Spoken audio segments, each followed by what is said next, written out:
Maging practical na tayo kabayan at pumunta na dito sa Al Wafa Hypermarket dahil dito you can buy more, save more.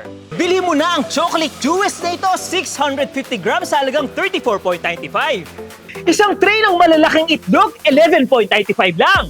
Para sa mabangong katawan, 4 na pirasong Dove soap, 17.95 lang. Maglaban na tayo sa Ariel at Tide 2 kilo, 13.95 lang. Al Wafa Almond Nuts, 29.95 per kilo. Magaganda, malalaki at murang mga sibuyas, 1.95 lang per kilo. Almaray Milk Powder, 2.25 sa halagang 49.95. Bilhin mo na ang basmati rice na ito, 5 kilo, 26.95.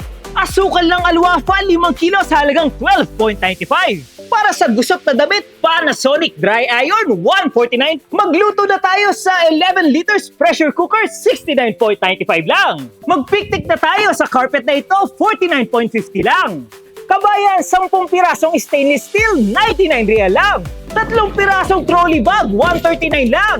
Kaya naman magkita-kita tayo dito kabayan simula April 23 hanggang April 29 dito sa Al Wafa Seiko Damam.